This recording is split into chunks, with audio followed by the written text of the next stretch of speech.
사랑하는 성도 여러분, 바울 사도는요 예수님께 바쳐진 사람이었습니다. 한때 그는 예수님을 미워하는 사람이었어요. 예수님을 증거하는 사람들을 박해하고 가두는 일에 앞장섰던 사람이었습니다. 그렇지만 그는 부활의 예수님 만나고 난 다음에 완전히 변해서 예수님께 자기 삶을 드렸어요.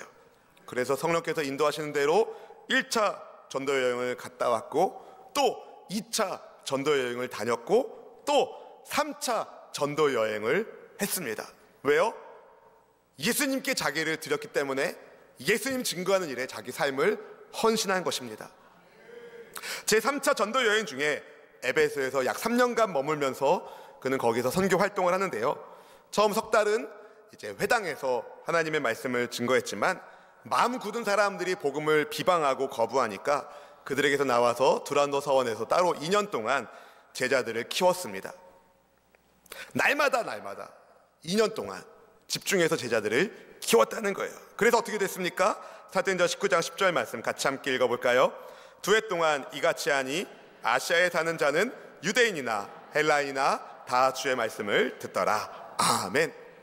다 주의 말씀을 들었습니다. 로마 제국, 아시아주, 그 엄청난 땅덩어리에 살고 있는 사람들이 다 주의 말씀을 듣게 되었다는 겁니다. 어떻게 이런 일이 일어날 수 있었을까요? 한 사람의 헌신, 한 사람 바울의 헌신이, 한 사람 예수님께 바쳐진 그 인생을 통하여 수많은 사람들이 복음의 소식을 듣게 되었던 것입니다.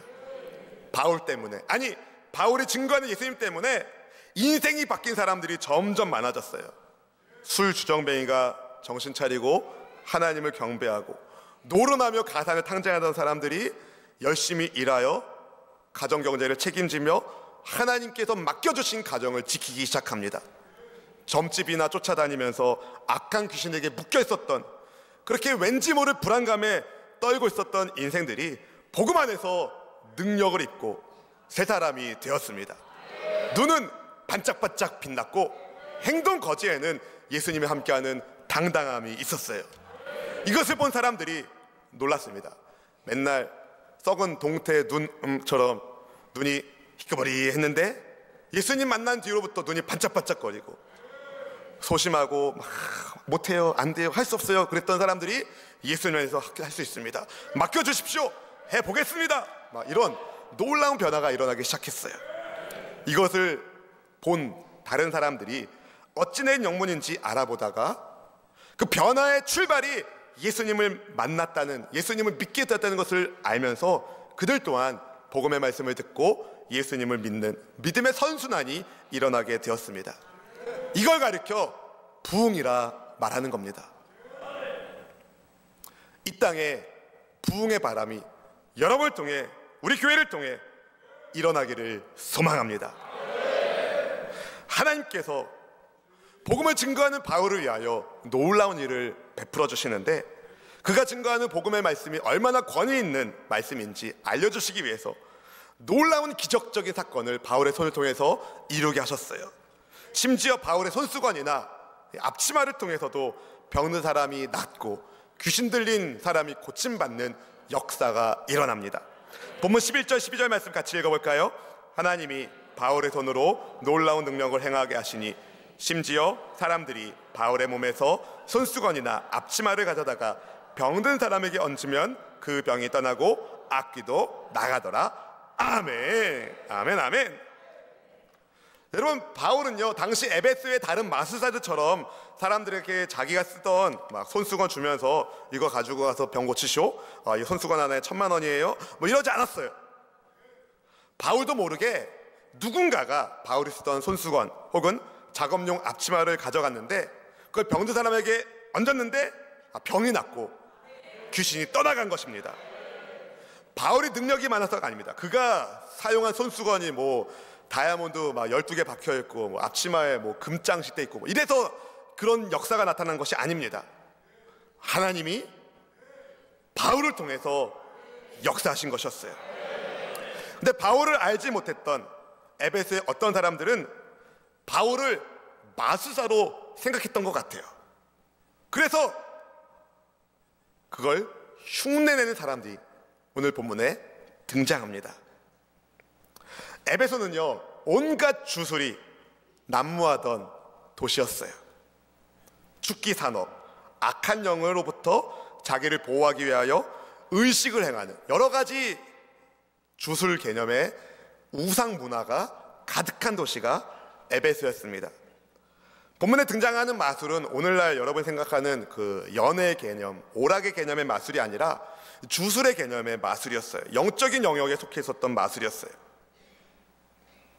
마술로 귀신을 어떻게 쫓아냈냐면, 어떤 사람이 귀신 들려가지고 뭐 병이 걸렸다, 뭐 문제가 생겼다, 그러면 그거보다 더 센 신을 부르는 거예요. 더 센 신 오쇼 그래가지고 막 장군신 불러가지고 조금 부하신을 물러가게 하는 뭐 이런 일들을 에베소에서 많이 했어요. 근데 사실은 오늘날 같은 무당 같은 사람들이 에베소에 많이 있었는데, 이건 사실 귀신의 종들이 귀신을 이용해서 돈 버는 것이었어요. 귀신들끼리 짜고 치는 그 귀신 노름에 많은 사람들이 눈이 어두워졌고 유혹당하고 있었습니다. 하지만 바울은 달랐어요. 물론 바울도 병자를 치료하고 귀신을 내쫓을 때 예수님의 이름으로 그 일을 했습니다. 근데 바울은 예수님의 이름을 귀신들이 하는 것처럼 이용한 것이 아니라 예수님의 이름의 권세에 자기를 굴복시켜서 주님의 명령에 순종함으로 믿음으로 선포한 것이었어요. 예수님께서 이런 말씀하셨습니다. 마가복음 16장 17절 18절 말씀 같이 읽어볼까요? 믿는 자들에게는 이런 표적이 따르리니 곧 그들이 내 이름으로 귀신을 쫓아내며 새 방언을 말하며 뱀을 집어 올리며 무슨 독을 마실지라도 해를 받지 아니하며 병든 사람에게 손을 얹은 즉 나으리라 하시더라. 아멘. 이 말씀대로 바울은 예수의 이름으로 귀신을 쫓아내고 병든 사람을 고친 것이었습니다. 영광 받을 분이 주님이십니다. 그런데 바울을 통해서 나타나는 하나님의 능력을 어떤 유대인들이 탐한 거예요. 자기가 높아지고 싶어서. 그래서 시험 삼아서 예수님의 이름을 불러대며 악한 귀신에게 나가라 한 거예요. 여기서 아멘 하시면 안 됩니다. 본문 13절 말씀 같이 한번 읽어보겠습니다. 이에 돌아다니며 마술하는 어떤 유대인들이 시험 삼아 악기 들린 자에게 주 예수의 이름을 불러 말하되 내가 바울이 전파하는 예수를 의지하여 너희에게 명하노라 하더라. 여러분, 에베소에는요 여기저기 돌아다니는 마술사들이 있었어요. 여기저기 돌아다니면서 날이면 날마다 오는 날이 아닙니다 그래가면서 자신들이 병을 고치고 귀신을 쫓아낼 수 있다면서 사람을 꼬시는 사람들이 이곳저곳에서 많이 있었어요. 그것으로 돈을 버는 어떤 유대인들이 시험 삼아서 악귀 들린 자에게 예수의 이름을 부른 겁니다. 아멘 하시면 안 돼요. 여기서 내가 바울이 전파하는 예수를 의지하여 너희에게 명한다, 이런 말도 안 되는 얘기를 한 거예요. 너무나도 망령되게 예수님의 이름을 주술적으로 주문처럼 이용하려 했던 것입니다. 그 중에 유대의 한 제사장 스게와의 7 아들들이 있었어요. 본문 14절 말씀을 같이 읽어보겠습니다. 유대의 한 제사장 스게와의 7 아들도 이 일을 행하더니. 여러분, 유대 역사가인 요세푸스는요 예루살렘 성전이 멸망하던 시절까지 제사장을 지낸 사람들의 명단을 기록했는데, 역대 제사장의 명단을 기록해놨는데 그 명단 속에 스게와란 인물은 없습니다. 그렇다면 스게와는 실제로는 제사장이 아닌데 제사장 행세를 한 사람일 가능성이 높아요.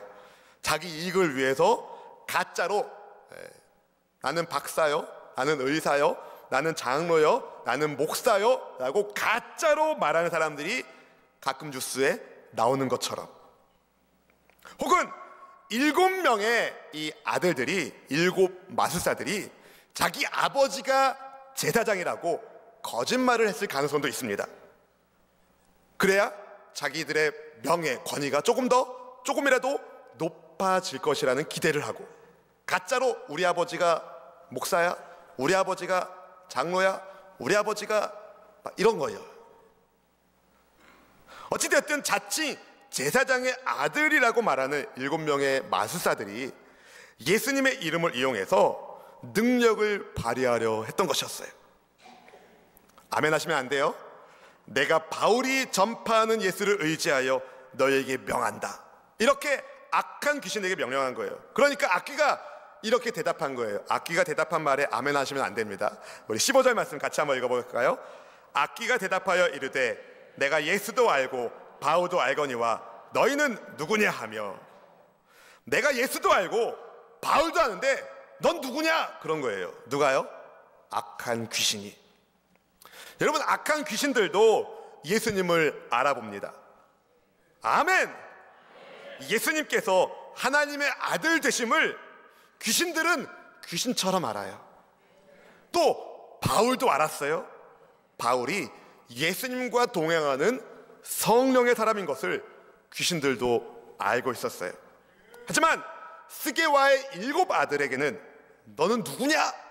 그랬습니다. 당연합니다.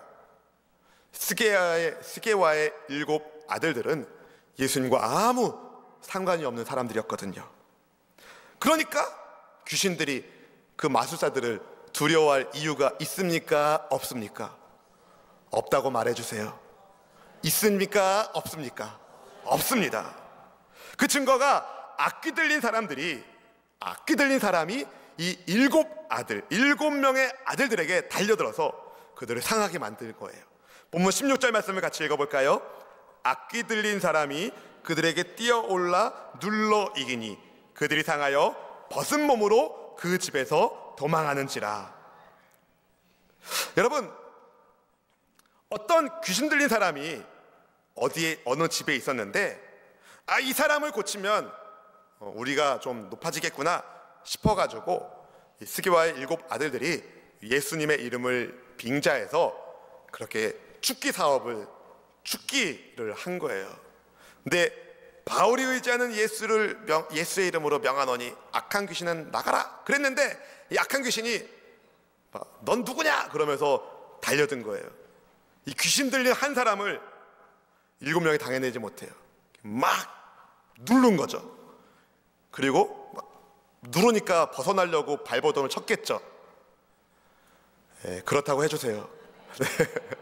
발버둥을 쳤기 때문에 귀신이 눌리니까 이 사람이 벗어나려고 발버둥을 쳤겠죠. 그때 옷이 찢어집니다. 몸에 상처가 납니다. 그렇게 벗은 몸으로 도망간 거예요. 귀신을 쫓아내서 명예를 얻을 생각에, 많은 부귀 영화를 누릴 생각에 능력이 많아 보이는 예수님의 이름을 망령되이 시험하여 말했던 그들이 오히려 망신살이에 뻗치고 수치스럽게 도망치게 되었다는 것입니다. 상처 입은 7 테마사들이 벗은 몸으로 도망친 사건이 에베소의 사람들에게 알려졌어요. 예수 이름의 권세, 예수님과 함께하는 바울의 권위가 높아지고 주님이 영광을 받으셨습니다. 본문의 17절 말씀을 함께 읽어볼까요? 에베소에 사는 유대인과 헬라인들이 다 이 일을 알고 두려워하며 주 예수의 이름을 높이고 아멘, 아멘, 아멘. 여러분, 예수님의 이름을 우습게 여겼던 사람들이 예수님의 이름의 권세 아래 굴복하게 됩니다. 주 예수님의 이름을 높이기 시작합니다. 말씀드린 것처럼 에베소는 각종 미신적인 풍속이 만연한 도시였어요. 얼마나 마술 행위가 극심했는지 에베소의 마술 문서를 그냥 에베소 문서라고 이름이 붙을 정도였어요. 그런데 거짓 테마사들이 망신당하며 패배한 것을 에베소의 그리스도인들이 알고 나서 이제 건성으로 예수님을 믿을 수가 없는 거예요. 결단을 내립니다. 진짜로 예수님을 믿어야겠다. 그러자 진짜로 주님께 회개하는 회개의 바람이 불기 시작합니다. 본문 18절 말씀 같이 함께 읽어봅시다. 믿은 사람들이 많이 와서 자복하여 행한 일을 알리며, 자기들이 그동안 행했던 예수님 앞에 부끄러운 모든 죄들을 낱낱이 자복하며 회개합니다. 사실 에베소에 살고 있는 사람들은 자의반 타의반으로 이제 다양하게 우상과 주술의 문화와 연결고리가 있었어요. 본인이나 혹은 가족 중에 마술로 돈 버는 사람들이 있었을까요? 없었을까요? 있었어요. 많았어요. 그런데 스게와의 7 아들 사건이 계기가 되어서 자기 삶에 아직 청소되지 않은 죄의 잔재들을 낱낱이 뿌리 뽑게 되는 영적 대각성이 일어나게 된 것입니다. 그것만이 아닙니다. 마술을 행하던 많은 사람들이 마술과 관련된 책을 불태웠어요. 본문 19절 말씀을 함께 읽어봅시다. 또 마술을 행하던 많은 사람이 그 책을 모아가지고 와서 모든 사람 앞에서 불사르니 그 책값을 계산한 즉 은 5만이나 되더라. 아멘. 과거를 완전히 청산한다는 의미로 이교적인 생활을 기억나게 하는 물품들을, 마술책들을 다 모아 불태운 것입니다. 그 책값을 계산하니까 은 5만이나 된다고 누가가 기록했죠. 은돈 하나가 노동자 한 사람의 하루 일당이에요. 하루 일당을 10만 원이라고 생각하면 은 5만은 50억입니다. 놀라지도 않으시네요. 뭘 보여주나요? 과감하게 결단을 내렸다고요? 안 내렸다고요? 내렸다는 거예요. 죄의 생활을 청산하겠다. 사도행전의 기록자인 누가는요, 에베소에서 일어난 이런 영적 대각성을 다음과 같이 정리합니다. 본문의 20절 말씀을 함께 읽어보겠습니다. 이와 같이 주의 말씀이 힘이 있어 흥왕하여 세력을 얻으니라. 아멘. 진짜로 예수님을 믿고 의지하는 성도들 안에 하나님의 말씀이 살아 움직이기 시작합니다. 주님이 따르는 표적으로 함께하여 주십니다. 주님의 말씀이 얼마나 능력이 있는지 성도들 삶이 완전히 바뀌게 된 거예요.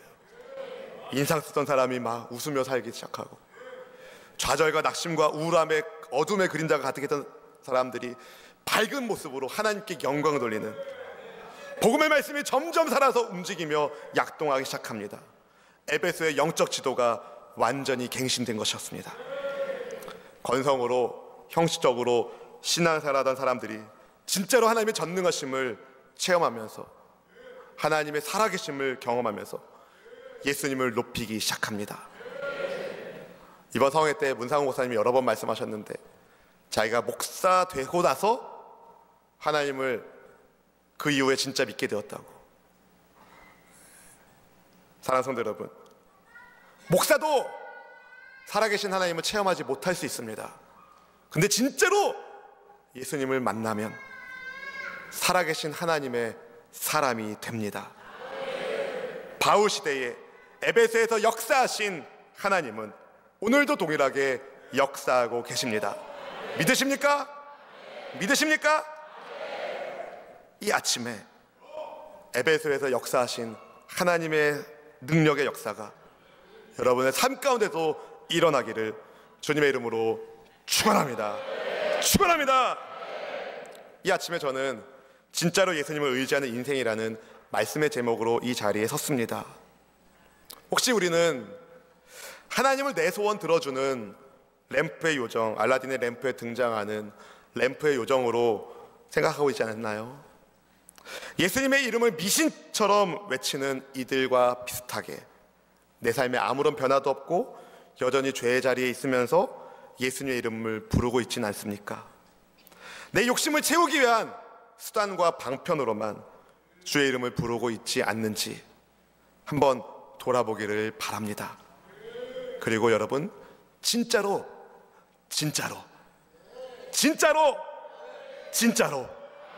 예수님을 의지하는 우리 모두가 되기를 주의 이름으로 축원합니다. 그럼 어떻게 진짜로 예수님을 의지하며 살 수 있을까요? 첫 번째, 진짜로 예수님을 믿으세요. 진짜로 예수님을 믿으십시다. 바울 사도는 진짜로 예수님 믿는 사람이었어요. 어떻게 그가 진짜로 예수님 믿는 사람인지 알 수 있을까요? 예수님을 진짜로 믿지 않으면 할 수 없는 순종을 했습니다. 전에는 예수님 믿는 사람들을 핍박하던 그가 예수님을 진짜로 믿은 후에는 그 복음을 위해, 예수님을 위해 자기 생명을 다하죠. 사나 죽으나 나는 주님의 것이다. 이런 믿음으로 자기가 있는 자리에서 최선을 다해 예수님 중심으로 살았습니다. 그래서 바울은 네로 황제의 박해 아래 순교합니다. 믿음은 평온할 때 잘 보이지 않습니다. 잘 티가 안 나요. 평온할 때는. 힘들고 어려운 순간에, 어떻게 보면 가장 위급한 순간에 믿음이 드러나게 되어 있습니다. 조금 극단적인 질문이지만 오늘 여러분에게 누군가가 총 혹은 칼을 들이대면서 예수를 믿고 죽을래 아니면 예수 부인하고 살래 그러면 여러분 예수님 믿고 죽겠다고 담대하게 말할 수 있으시겠습니까? 네. 생각하고 말하세요, 여러분. 정말 예수님 믿고 죽겠다고 담대하게 말할 수 있으시겠어요? 만약에 우리가 나 중심으로 산다면, 내가 중심이라면 내 생명 지키기 위해 예수님을 부인하게 될 것이고, 만약에 우리가 진짜로 예수님 믿어 예수님 중심으로 산다면 내 생명을 잃게 된다 하더라도 예수님을 믿는다 말할 것입니다. 여러분은 어느 쪽이십니까? 바라기는 끝까지 진짜로 예수님을 믿는 여러분 모두가 되기를 주의 이름으로 축원합니다. 그래서 인생의 마지막 순간에 예수님 사랑합니다, 이렇게 예수님께 대한 사랑을 고백하고 믿음을 고백하고 신앙을 고백하고 여러분을 위해 마련해 주신 천국 가는 축복의 사람이 다 되시기를 주의 이름으로 축원합니다. 근데 사실 이렇게 비장한 질문이잖아요. 비장한 질문. 예수 믿고 죽을래, 예수 부인하고 살래라는 이 비장한 질문 앞에는 우리가 내가 예수님 믿고 죽겠다고 말해야지 이렇게 결단하기 쉽습니다. 근데 여러분, 이거는요 하루하루의 일상에서의 고백을 통해 증거가 됩니다. 그런 비장한 질문뿐만 아니라 삶의 마지막 때만이 아니라 사실은 평범한 매일의 일상 속에서 별일 없는 반복되는 평범한 일상 속에서도 예수님 사랑합니다, 예수님 고맙습니다, 그렇게 주님을 의지하며 정말 진짜로 예수님을 믿는 우리 공동체가 되기를 주님의 이름으로 축원합니다. 예수님 사랑하는데, 예수님 진짜 믿는데 어떻게 함부로 막 살 수 있겠습니까? 그래서 예수님을 진짜로 의지하는 인생 두 번째는요, 진짜로 죄와 회개하는 사람입니다. 진짜로 예수님께 회개하는 것입니다. 에베소의 성도들은 예수님의 위대하심 앞에, 그분의 높은 이름 앞에 자기 죄를 자복하며 수치스러운 죄를 회개하며 마술과 관련된 모든 물품을 다 불태웠습니다. 책값을 계산해 보니 은 5만, 약 50억쯤 된다고 말씀드렸습니다. 진짜로 회개한 것이었어요. 사실 예수님께 대한 믿음은요 회개로부터, 진실한 회개로부터 시작됩니다. 에베소의 성도들은 예수님을 믿는다고 말하지만 아직 버리지 못한 죄의 잔재가 있었어요. 사촌이 준 부적, 누군가가 건네준 귀신 쫓는 물품들, 여전히 예수님 믿는다고 말하지만 그것이 삶에 영향을 주고 있었어요. 여전히 마술사들을 찾았고 급하면 무당을 찾아다녔습니다. 어떤 사람은 심심풀이라고, 재미삼아라고, 전통놀이 아니야 라고 말할 수 있지만, 변명할 수 있지만, 그런데 그 심심풀이를 내심 하나님 말씀보다 더 중히 여겼습니다. 그랬던 사람들이 더 이상 그런 죄의 악습에 놀아나지 않기 위해서 결단을 내린 거예요. 진짜로 회개한 거예요. 사랑하는 성도 여러분, 여러분에게 간곡히 말씀드립니다. 은밀한 죄를, 하나님과 여러분만 아는 은밀한 죄를 다 주님께 회개하십시오. 그리고 아직도 버리지 못한 음란의 습관들, 음란 동영상 다 지워버리십시오. 아직도 맺고 있는 불법적인 관계들 다 청산하십시오.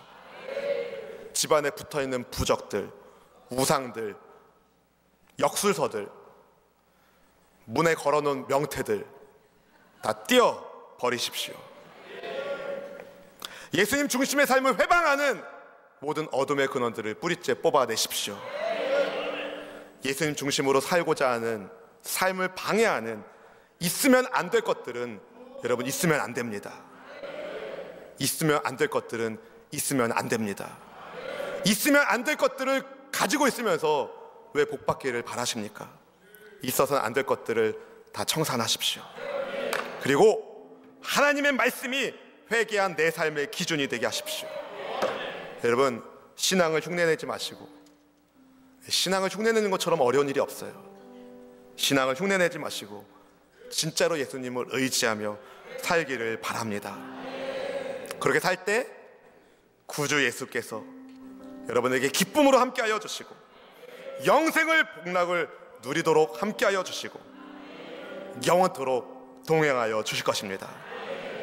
우리 구주 예수님께서 세상 끝날까지 항상 나와 함께 해주시는 것, 그것이면 족합니다.